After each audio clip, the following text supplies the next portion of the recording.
नमस्ते दोस्तों, एक्स और मैं आपका फिर से स्वागत है। पिछला हफ्ता दिमाग हिला देने वाला था। हमने बात की थी कि मैं आत्मा हूँ, एक ऐसी गाड़ी का ड्राइवर जो कभी मरता नहीं। और सच कहूँ, ये सुनकर बड़ा अच्छा लगा।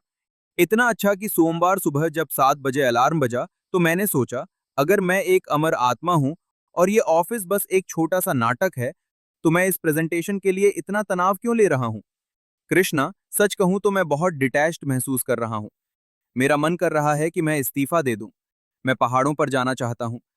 क्या आध्यात्मिकता का असली मतलब दुनिया को छोड़ देना नहीं है?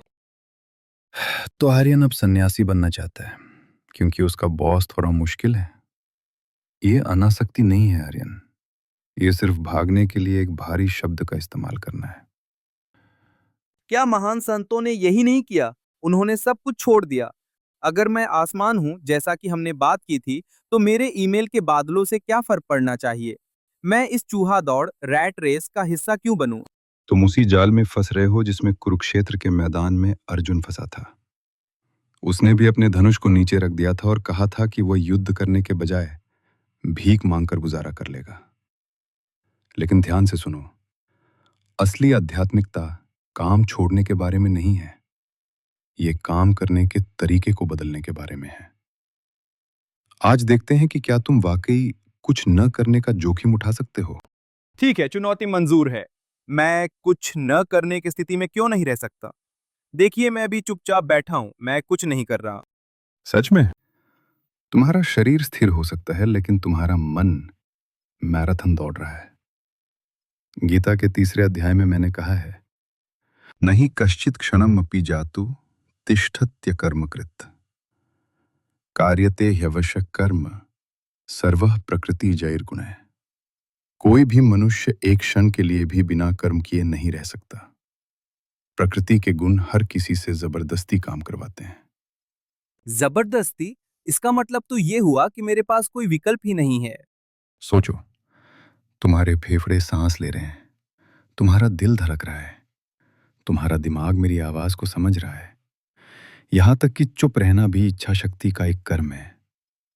अगर तुम हिमालय चले जाओ और एक गुफा में बैठ जाओ, लेकिन तुम्हारा मन अभी भी अपने पसंदीदा पिज्जा या अपनी पुरानी यादों के बारे में सोच रहा है, तो उसे मैं मिथ्याचारी कहता हूं, यानी एक पाखंडी। उफ, पाखंडी बहुत कड़ा शब्द है। क्योंकि तुम शरीर को तो रोक रहे हो, लेकिन मन अभी भी इच्छाओं का गुलाम है। असली आजादी हाथ रोकने में नहीं, बल्कि अपनी नीयत को मास्टर करने में है। तुम कर्म के खेल से बाहर नहीं निकल सकते आर्यन, क्योंकि तुम्हारा अस्तित्व ही एक कर्म है। तो जब कर्म करना ही है, तो उसे महारत के साथ करना क्यों ना सीखे। महारत ठीक है, पर मेरी ये महारत एक कॉर्पोरेट नौकरी के लिए क्यों इस्तेमाल हो? ये बहुत ही बेजान सा लगता है। ये तो बस मुनाफे का खेल है।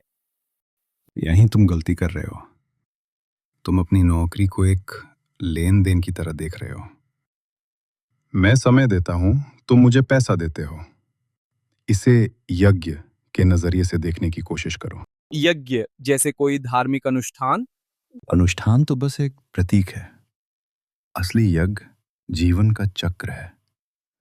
सूरज गर्मी देता है, बादल बारिश देते हैं, धरती खाना देती है। वे इसके लिए सैलरी नहीं मांगते। वे ऐसा इसलिए करते हैं क्योंकि वे एक तंत्र का हिस्सा हैं। इष्टान भोगान ही वो देवा दास्यन्ते यज्ञ भाविता तैर्दत्तान पदायेभ्यो यो भुंक्ते स्तेन एवसा। तुम्हारी आहुति से प्रकृति की शक्तियां खुश होकर तुम्हें सुख देंगी, लेकिन जो उनसे उपहार लेकर बदले में कुछ नहीं देता, वह वास्तव में चोर है। चोर?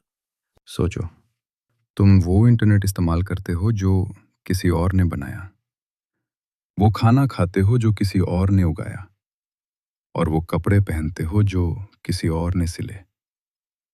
अगर तुम सिर्फ एक गुफा में बैठकर उपभोग करोगे और समाज को अपनी प्रतिभा वापस नहीं दोगे, तो तुम चक्र को तोड़ रहे हो।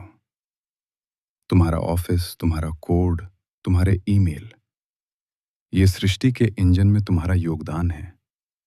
अगर तुम अपना हिस्सा रोक दोगे, तो पहिया डगमगाने लगेगा। तो मेरी बोरिंग सी एक्सेल शीट भी असल में एक आहुति है? अगर वो किसी की समस्या हल कर रही है, अगर वो अव्यवस्था में व्यवस्था ला रही है तो हाँ, ये यज्ञ में तुम्हारा हिस्सा है। ठीक है, मुझे योगदान वाली बात समझ आ गई, लेकिन कभी कभी लगता है कि इससे कोई फर्क नहीं पड़ता। अगर मैं बुरा काम करूं तो दुनिया नहीं रुक जाएगी, तो मैं अपना 100% क्यों दूं? क्योंकि लोग तुम्हें देख रहे हैं आर्यन। यद्यदाचरति श्रेष्ठस तत्तदेवेतरो जन सयत प्रमाणम कुरुते लोकस तदनुवर्तते।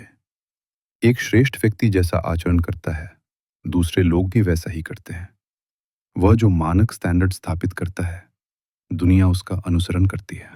पर मैं कोई महान व्यक्ति नहीं हूं, मैं तो बस एक छोटा सा मैनेजर हूं। अपने छोटे भाई के लिए तुम एक लीडर हो, अपने ऑफिस के इंटर्न के लिए तुम एक मानक हो। अगर तुम आलसी और नकारात्मक बनोगे तो तुम उन्हें भी वैसा ही बनने की अनुमति दे रहे हो।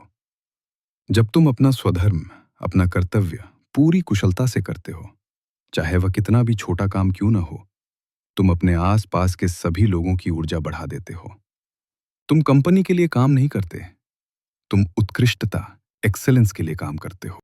स्वधर्म, मेरा अपना कर्तव्य, यानी एक सन्यासी बनने की कोशिश करने के बजाय, जो मेरा स्वभाव नहीं है, मुझे इस आर्यन के किरदार का सबसे बेहतरीन वर्जन बनना चाहिए। बिल्कुल, आम के पेड़ को नीम बनने की कोशिश नहीं करनी चाहिए। बस एक मीठे फलों वाला आम का पेड़ बनो। कृष्णा, मैं यहाँ अपनी नौकरी छोड़ने का बहाना ढूंढने आया था, और आपने मुझे महसूस करा दिया कि मेरा काम एक पवित्र कर्तव्य है। काम दुश्मन नहीं है, काम के प्रति मेरा नजरिया ही समस्या थी। अब तुम समझ रहे हो, तुम अपनी नौकरी के शिकार नहीं हो, तुम इस ब्रह्मांड के एक सक्रिय हिस्सेदार हो। लेकिन अभी भी एक बड़ी समस्या है। जब मैं कड़ी मेहनत करता हूँ तो मैं उसके नतीजे से चिपक जाता हूँ। अगर इस यज्ञ के बाद भी प्रोजेक्ट फेल हो गया तो मुझे बहुत दुख होगा। मैं बिना जीते या हारे की चिंता किए अपना 100% कैसे दूं? आह, अब तुम गीता के हृदय तक पहुंच गए हो। यही निष्काम कर्म का रहस्य है, लेकिन इसे समझने के लिए तुम्हें अगले हफ्ते वापस आना होगा। जरूर। दोस्तों, आज का सबक सीधा है, आप कर्म से भाग नहीं सकते। इसलिए बेहतर है कि आप अपने कर्म को एक कला बना लें। कल सुबह जब आप अपना लैपटॉप खोलें तो खुद से कहें, ये मेरा यज्ञ है।